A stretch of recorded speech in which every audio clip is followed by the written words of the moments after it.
Greetings everyone and welcome back to this quick Kadic Reviews. Now, usually I don't do PlayStation 4 games here, mainly because I don't have the means of the video footage from the actual game to give you. But we managed to have one. DigimonStory Cybersleuth, a series of 2 games in the Digimon video game franchise. This spans a ton of games, both portably and non-portably. About a year or two ago, Digimon returned to consoles proper in the form of 3 games. Digimon Cybersleuth, which was the first game, known as Digimon Cybersleuth Cybersleuth, and this one acts as a sidebar to that one, the other game being Digimon World Next Order, which is a modernization of the first Digimon game, Digimon World, from the PS1 era. Now, as far as this game goes, this game acts as an expansion pack / sidebar to the original Cybersleuth. In the original Cybersleuth, you played as a character who lost their physical body and was trapped between the real world and an online kinda MMO-ish kind of living space known as Eden. And you acted as a pseudo-detective solving cases related to Digimon and the many hackers that use them. And you ended up saving the world. In Hacker's Memory, however, you take the role of the hackers in the other game that have been divided into several groups. Mainly, your character is part of the hacker group Hundi. Keep in mind, some hacker groups are good white hat hackers, while other hackers are black hat hackers. Hundi just so happens to be one of the most well-respected white hacker groups in this world.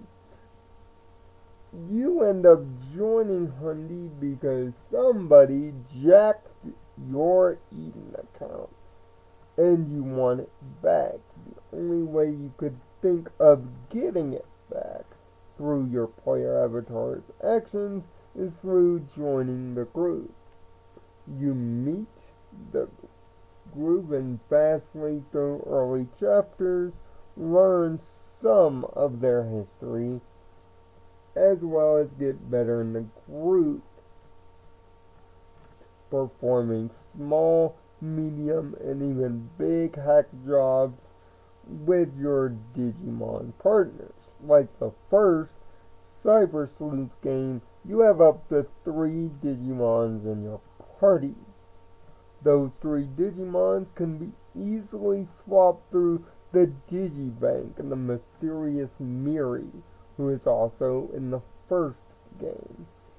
Miri keeps track of the Digifarm. The Digifarm is where most new Digimon will wind up investigating cases for you that you soon complete that are easy, making items for you in which you can spend money, or training themselves to get stronger. Now, how do you get new Digimon? Well, it's simple. In the basic Japanese RPG trope of random battles, every time you have a random battle, a scanner will scan the Digimon before the battle. If the scanner reaches 100%, which takes multiple battles, You can then take that data and digi-convert them into partner Digimon that you can use at your own will. The higher the level, meaning your basic Digimon levels of in training, rookie, champion, ultimate, mega, the more percent that you will get per scan, mega being the fewest, and of course, in training Digimon giving you a whopping 25%. Once you have 3, you can have 3 in your party, but the one thing you do have to note is your party memory. As you complete missions and cases in the game, you can get pieces of what are known as memory ups to increase your memory. That way, you can have more Digimons in your party if you wish, or what you'll wind up doing is saving on that memory for when a Digimon digivolves. Quite appropriate that their memory goes up because their data has gone up. A basic Digimon rule for us Digimon fans. Any Digimon can be accessed through their proper Digimon tree, and it's pretty easy to actually do. Going through the Digifarm system, you are given the base chart of every Digimon and the multitude of Digivolutions they can Digivolve into. Follow the chart requirements and the Digimon is yours. Sometimes it will take de-Digivolving, going backwards, to fulfill one of the later requirements, especially when you get megas. But this system is easy, intuitive, and not too hard to understand. It just takes battling a lot of battles to get to the higher levels, which makes for the RPG grind. But you'll also be RPG grinding to keep up with each of your story missions or to complete the sides. Completing side missions can increase your hacker rank, which at some points in the game you'll need to actually complete chapters in the game proper. But also there's offline Coliseum battles and even Coliseum battles online if you feel your team is strong enough to take on the rest of the world. And based on your memory, you can have up to 9 Digimon to call forth. And even when your Digimons go down, you can tag the others in the reserve to continue the battle to avoid the game over. But again, with higher level Digimon, this becomes fewer and fewer.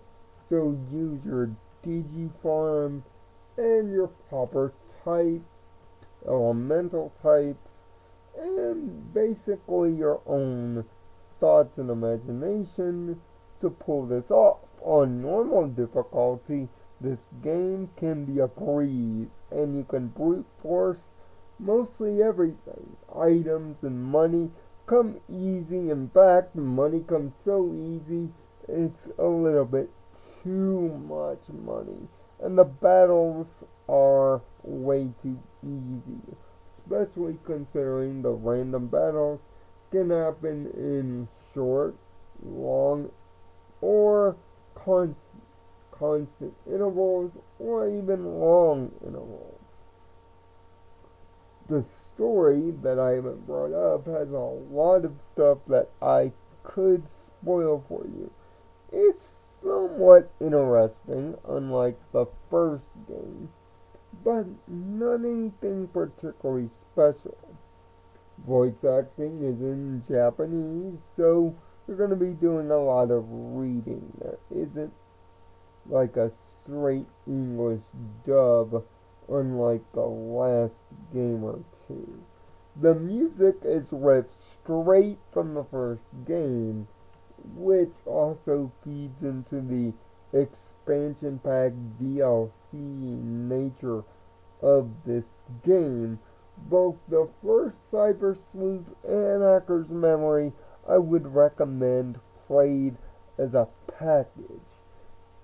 As such, even though this is a review for default for Hacker's Memory, this could also count as a review for the first game because they're basically the first product.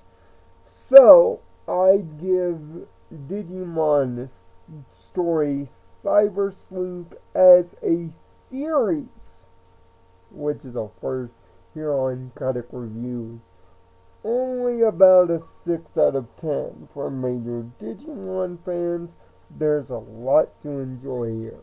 Hacker's Memory is the better of the two games, but both games should serve you well in time, content, and ease. Unlike the more difficult and demanding Digimon worlds, if you want an enjoyable Digimon experience, especially if you have a PlayStation 4 or Vita, these are the two that I would recommend to you.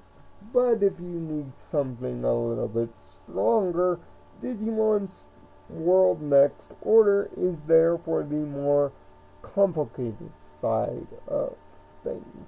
So if you played both of the Cybersleuth games, let me know how you feel in the comments section below. And if you want more franchises reviewed in this all-together format, also let me know. I'd be happy to do more of them. Now the next video game review is the one that I promised earlier. The review of the revitalization of God of War. But until Saturday, when we talk ponies again, I'm Nirvana Sparkle. Find peace in your own Nirvana. Thanks for watching.